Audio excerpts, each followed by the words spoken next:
It already happened during Trump's first administration when ocean container shipping market rates spiked more than 70% in 2018 after he announced new tariffs, according to Reuters.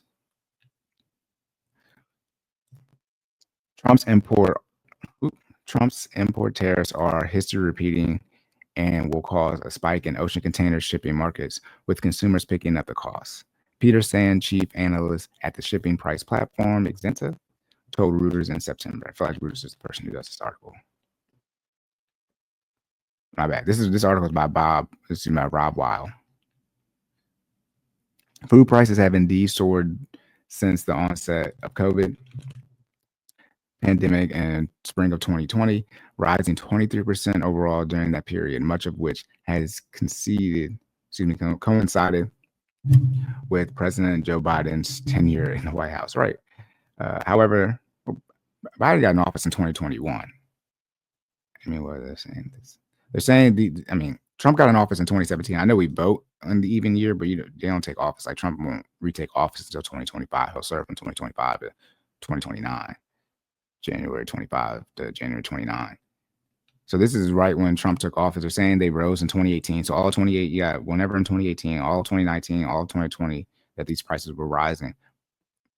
But then so you had the pandemic in here, which impacted numbers just like in a crazy way. But they're saying that the rise since remember, Biden wasn't president in 2020. We voted him president at the end of 2020, but he didn't take office in 2021. They're saying prices went up by 23% in reference to the food prices. And again, this coincided with Biden serving in the White House. However, the pace of price growth has slowed dramatically over the past year and is now less than 2%. But again, to Trump's point, once things are high, it's harder to get them back down. That's the thing with inflation, where inflation means how much did prices go up, not did they go up. Inflation means things increase, right? Inflated. And so inflation may be less than 2% now, but did Americans have an increase in income or a decrease in other things as far as that we buy from an inflation standpoint to help offset this 23% rise? See, just because it's tapered significantly, like it's not even, talking about not even 10% now, 23% versus 2%. It's at 2% lower than that versus the 23%. Did Americans have the income increase or general budget offsetting, budget adjustment to offset this increase in price at 23%? Likely that answer is no. So even though inflation is lower, back where they wanted to be, that 2 to 4% range, Americans are still not in a better position. They're still struggling because they can't handle the 23%. Even if, long story short, let's say inflation goes up 23%. Even if we had a situation where wage inflation was at 0%, or even inflation was negative, right? You're dealing with like stagflation or deflation, however you want to look at it, where inflation was in the negatives, that still doesn't mean the prices are getting back to a point to where Americans feel like, from an income standpoint or discretionary spending perspective, however you want to look at that, Americans feel like they're in a better position. But they just like to say, well, inflation now is less than 2%. That doesn't mean anything. A host of factors are responsible for the slowdown, including the very ones Trump is counting on. About, I told y'all, $3 a gallon. Gas prices have returned to multi-year lows and could decline further following an announcement from OPEC this week cutting its world oil demand forecast. Agricultural import price increases have also moderated this year. All right, so bringing in agricultural goods from other countries has been moderate. That's according to the Bureau of Labor Statistics, alongside container shipping costs that have come down since surging over the summer. That's according to Exenta.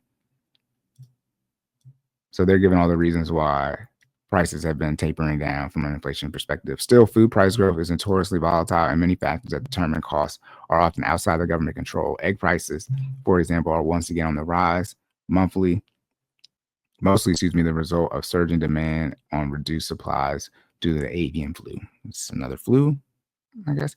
Anyways, yet another of Trump's proposals would likely result in putting additional upward pressure on food costs. Deportations.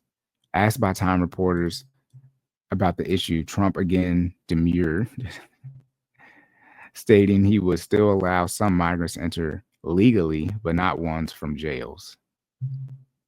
I think again, there's so many different things. You have to like find the video so you can hear exactly what they said. But my last knowledge of seeing this in reference to the deportations is that people who are committing crimes here, who are here illegally, those are the ones they plan on focusing day one. We're talking about was that January 20th, whatever inauguration day is. That is the focus. I think people here, and this same thing, I mean, back when Obama was running for president, I believe in 2008, when Hillary Clinton was running for president, was that it might have been 2016 when she was running, but was they were saying that on the Dem side that if the only crime you've broken was that you came here illegally, they were going to make those people in short go to the back of the line, shout to Rosa Parks, go to the back of the bus, go to the back of the line as far as coming to the country legally. So people, I think Obama's reference was someone in Mexico City who's applying to come here legally. The people who were currently here illegally, they were going to get behind them in the processing line. So I think that's just a general thing. Understanding that people are come here, let's ensure they're coming from war-torn countries, and we are America, and we need to help them. Okay, but what about them still coming here legally, not illegally?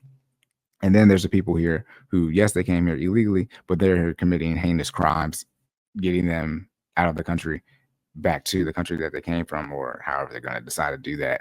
And then how many of those people, as far as in the initial onset of this deportation, this mass deportation situation that's going to occur, how many of those people are doing the jobs that we believe, if they're no longer here, will make inflation increase? Because then you're going to have to hire Americans, or you're going to have a lower supply as far as workers, but hire Americans at a higher price, because you guys are, I believe, like, you want minimum wage to go up, but you're pro having the migrants here getting paid, at a lower wage, because if they were here illegally, then they were likely being paid at a higher wage. Right, they getting paid under the table, so they were to keep the prices down. That's the confusing part. It's like, do you like child labor or not?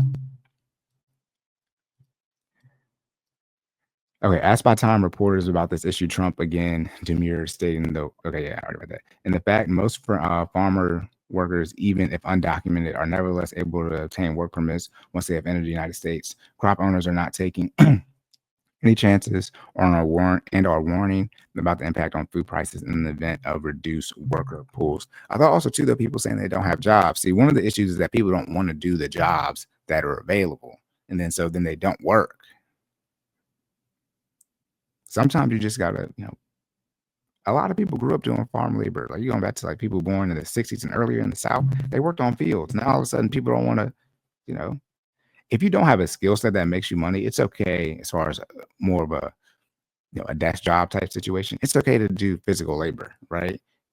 To generate you some money to transition you into a job that can not be as strenuous on your body physically. But people just want to go to school for the 4 years and think it's supposed to be good for life. That's not how it works. Most 99, I would say, if I had to guess how many degrees, I would say well over 90% of degrees cannot support a family of four if you're going to operate a situation where you have no debt but a mortgage, regardless of where you live at in the United States of America, based off of the jobs that are available with certain degrees in certain areas, because every area, right, doesn't have the same amount of work for each type of skill set or degree field. 90% of degrees won't even be able to put you in position to have a living. And that's even if both of you have the same degree, right? And if you double the income, so two people are working in the household. No. If we have labor shortages and we can't, get our crops picked and sent to market, it could have an impact at the grocery shelves. Joe Del Bosque, CEO of Del Bosque Farms in Central California. That's California. Told NBC News Los Angeles last month there could be less fruits or vegetables in the produce area, and it could drive prices higher again. Supply lowers, demand is the same or increases, thus prices go up. This is Rob Wow again, NBC News. Rob Wow is a Pulitzer Prize-winning journalist covering breaking business stories for NBCNews.com. Rob, this is a way better article than the USA Today, the one I was about to read. Again, Trump says it will be hard to bring down grocery prices, pins hopes on lower energy costs and better supply chains. All right. That's it, y'all. Locked and loaded. End of the episode. Again, necessities that payments, investments, lifestyle. I would waiting, as Dave Ramsey always says. Shout out to go. Where's Dave at? I gotta get my books. I got more books. I gotta reorder them. But as Dave says, Don't wait on the federal government to come in and fix your life. Yes, the things they do can't impact your life. Your life is likely impacted more at the state and local level. But